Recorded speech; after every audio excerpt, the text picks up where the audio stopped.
So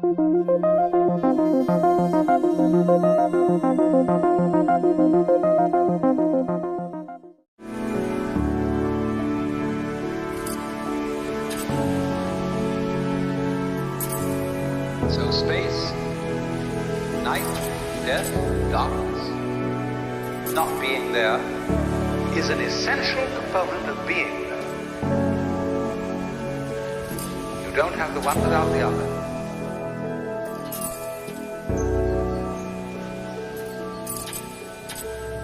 That's the way being is made up.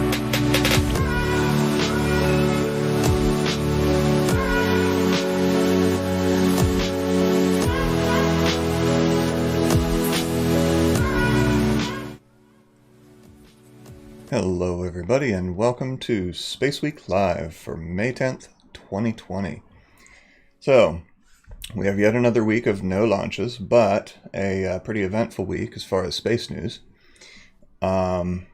Let's start close to home. Let's see, let me switch to the browser. There we go. So China continues their development of new rockets and space systems. They had their inaugural launch of the Long March 5B rocket on Cinco de Mayo, May 5th. It was successful. Well, the launch was successful. The mission was partly successful, and I'll explain. Here, let's take a look.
So the Long March 5B is their first.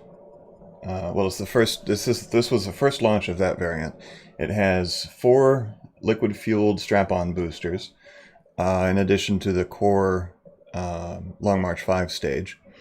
The launch was successful. Like I said, it contained multiple payloads, at least 2. And one of which was, let me see, let me look at the, yeah, let me use my memory here. Prototype, here, you know what? I don't want to misspeak, so.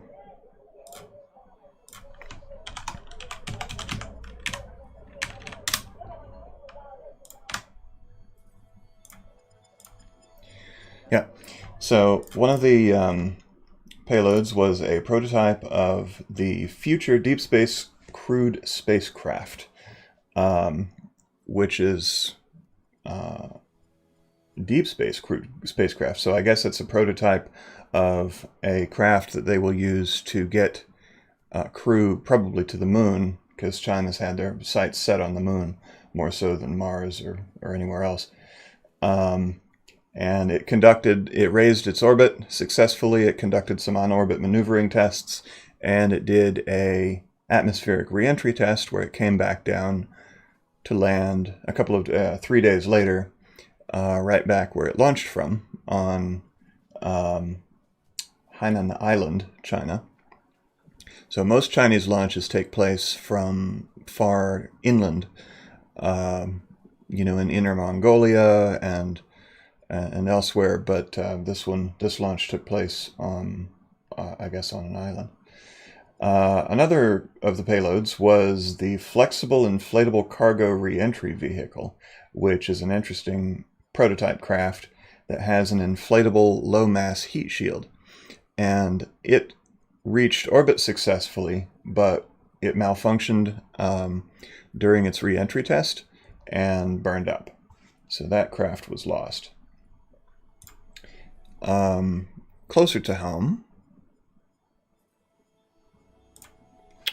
SpaceX, of course, famously has had a series of cryogenic test failures with their Starship test articles. And SN4 seems to be doing much better. They passed their cryo test, and they've had at least 2 test firings, static fires, of the SN4 Starship. Let's check out a couple of those.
And let's move on to static fire number 2.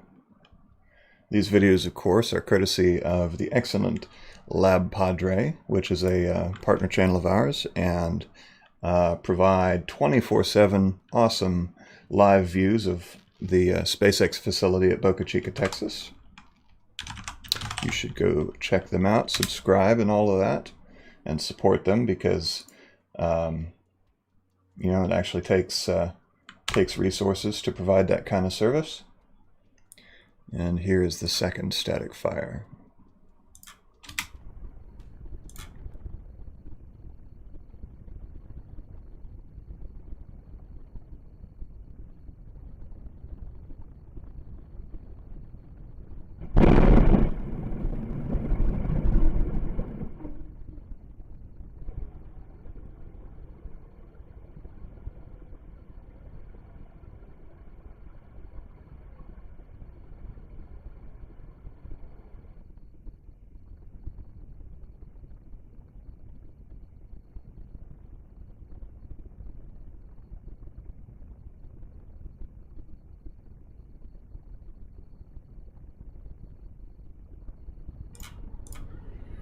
And there you go, 2 successful static fires of the SN4 Starship test article. So making good progress there. It was a little discouraging to have such a string of you know, failures. I mean, with the pressure tests, but hopefully they have figured out, they have cracked that nut, as it were, and hopefully we've moved past that problem. In other news, farther from home, this is unfortunate news. Somebody mentioned, okay, so actually this is great timing. Atan, you ask, how is aerospace activity affected by quarantine? Well, as it happens, so the obvious, I mean, the most obvious effect of the quarantine is that launches haven't been happening. I mean, very few launches. There were, you know, there was a crewed launch and a couple of cargo launches to the ISS. There was a military spy satellite that was launched, and a Starlink launch from SpaceX. But other than that, not well. And there was also the Long March 5B test launch. Other than that, not very much has been leaving the ground. There have been a lot of developments on the ground, but everybody's working from home. They're working remotely. They're working in shifts. So progress is not quite not quite as robust maybe as it would be if we weren't all in la la land here. Astronomy films, I use Chrome for most everything, but for the purpose of playing those videos, I use Firefox. And let's see, Tempe1D asks, any new news/videos on the upcoming DM2 launch? No new videos, no new news other than that DM2 is happening on May 27th. That will be the big day. And actually, that's going to be a big event. I mean, this will be the first time that humans will have launched from the United States, from America, in 9 years, ever since the last space shuttle flight. And interestingly, Doug Hurley, who is one of the astronauts, so Doug Hurley and Bob Behnken are the two NASA astronauts that'll be flying on the SpaceX DM2 mission. They are both veteran astronauts, and Doug Hurley was actually I believe the pilot of the last space shuttle mission, the STS-135, in 2011. Interestingly, the elder crew member, the elder astronaut who will be riding eventually on Boeing's Starliner, was also on that same mission. So they're both the astronauts involved, the pioneering astronauts involved in the commercial crew program are veterans of the space shuttle program. So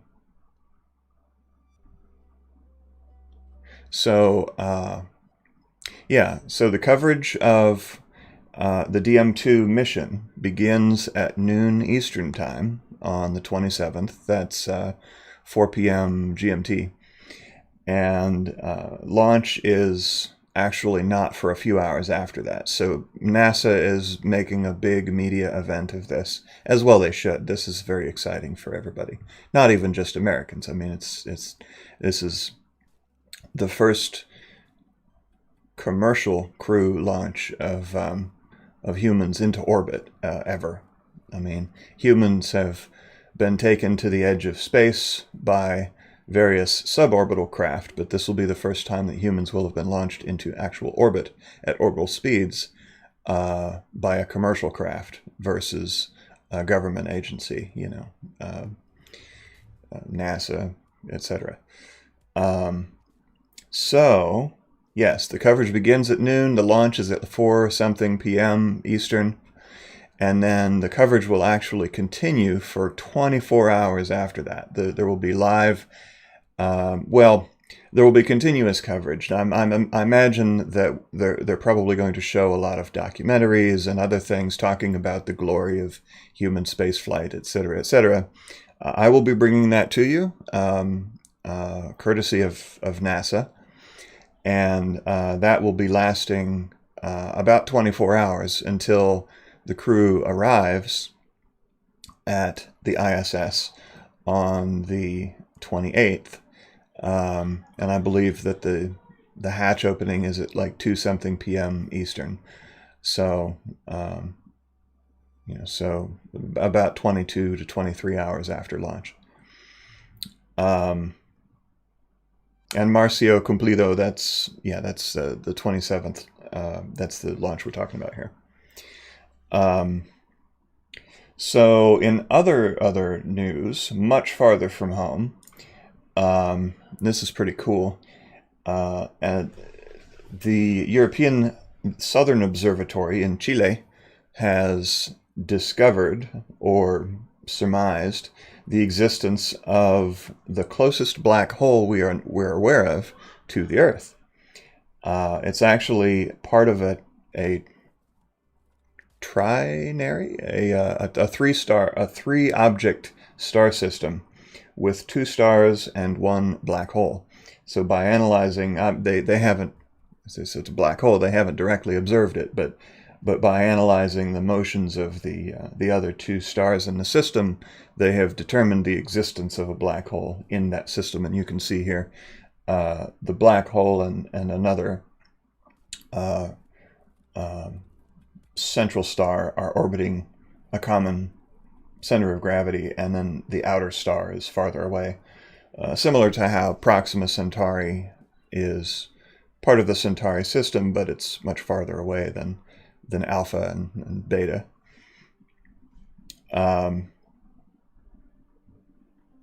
Let's see. Anything else? Any questions I missed? Scrolling up. Gibbous Moon today. Caden Helfrich going back a few minutes. I did not hear about a gibbous moon, but here, let me jump to my own channel. I took a picture of the moon a couple days ago.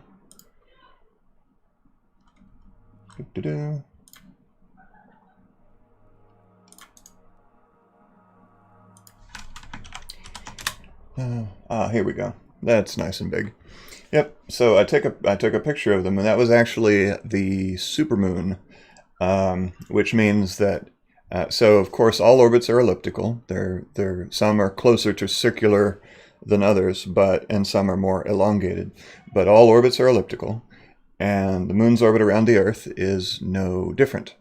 And sometimes its orbit brings it a little closer to Earth, and sometimes a little farther away, by a factor of about, I think, 10%, something like that. When the Earth is, when the moon is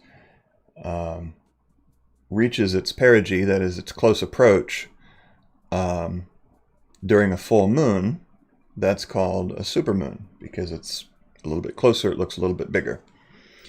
And if you take a series of pictures of the moon in different, not just different phases, but in different cycles, you will see that its size changes. Sometimes it's a little bigger, sometimes it's a little smaller.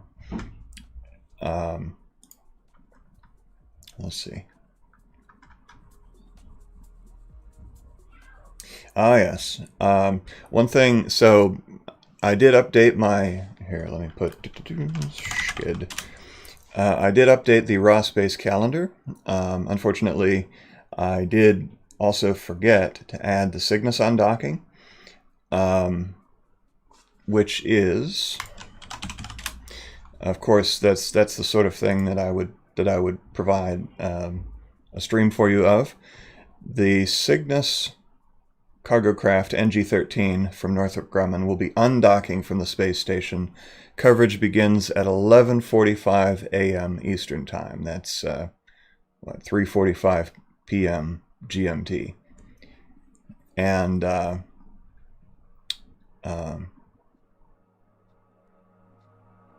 let's see. Okay, I was looking ahead to the next launch after that. There's actually a cargo launch of a Japanese cargo ship, but that's not until the following week. So I'll talk about that next week. But yes, so tomorrow, I'm sorry, tomorrow at 11:45 a.m. Eastern Time, coverage begins of the release of Cygnus. Thank you for reminding me of that. Let's see. And that about covers it for this week. Like I said, there were no launches, but there